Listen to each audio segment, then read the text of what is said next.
উত্থান একাদশী ছিল বলে দুপুরবেলা লাঞ্চে ভাত না করে লুচি আর সাদা আলুর দম বানিয়েছিলাম। একে দই আলুও বলা যেতে পারে। বড় আলু ছিল বলে 2 টুকরো করে কেটে নুন দিয়ে প্রেসার কুকারে সেদ্ধ করে নিয়েছিলাম। ছোট আলু থাকলে গোটা গোটা সেদ্ধ করলেও ভালো হবে।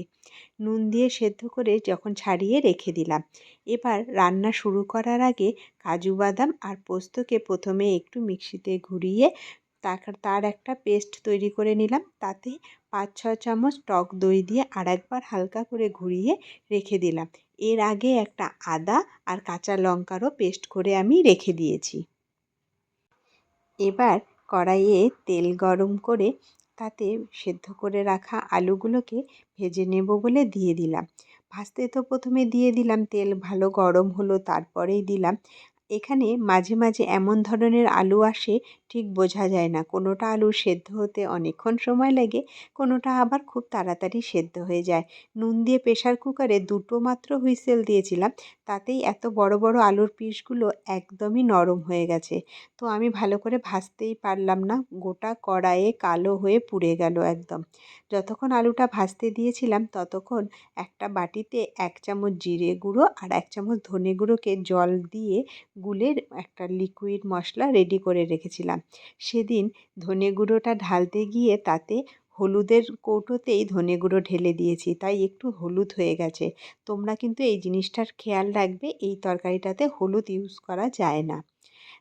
দেখতে পাচ্ছ আমার কড়াইটার কী অবস্থা হয়ে গেছে।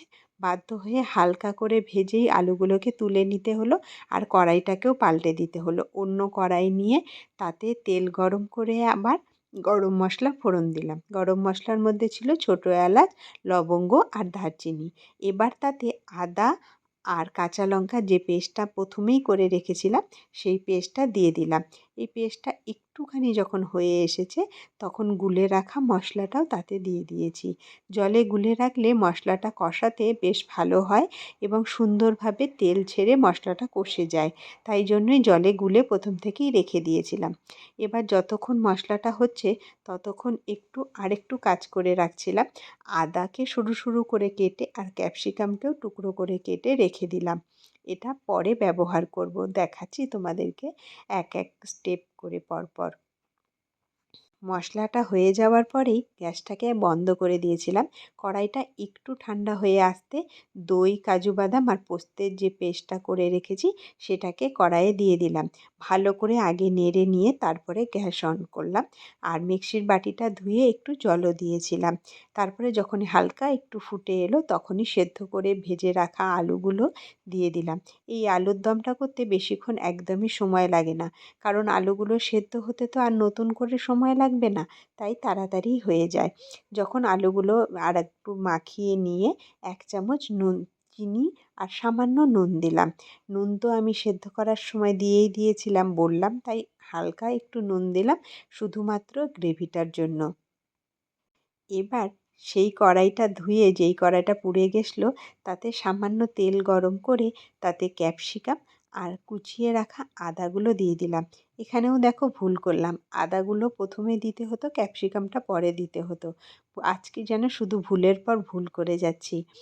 তারপরে সেই হালকা করে একটু ভেজে রেখে সেটা আলুর দমের মধ্যেই দিয়ে দিলাম। এখানে 2টো কাঁচা লঙ্কা দিলেও ভালো হতো, কিন্তু আমার প্রথমের কাঁচা লঙ্কা পেস্টটাতে তরকারিটা ঝালঝালি হয়ে গেছে, তাই আমি আর নতুন করে আর কাঁচা লঙ্কা দিলাম না। কসুরি মেথি আর গোলমরিচের গুঁড়ো দিয়ে হালকা একটু নেড়ে 1 মিনিট মতো ফুটিয়ে নামিয়ে নিলাম। ক্যাপসিকাম আর কসুরি মেথির এই পরে দেওয়ার গন্ধটা দারুণ সুন্দর ছাড়ছিল ঘরের মধ্যে। লুচির সাথে আজকে দুপুরে সেইটাই আমরা খেলাম। আর আমি লুচি ময়দা দিয়ে করি না, আটা দিয়েই লুচি করি। তো আটা দিয়েই লাল লাল হয় লুচিগুলো একটু। তোমাদের এই আলুর দম কেমন লাগলো জানিও, আর ভালো লাগলে লাইক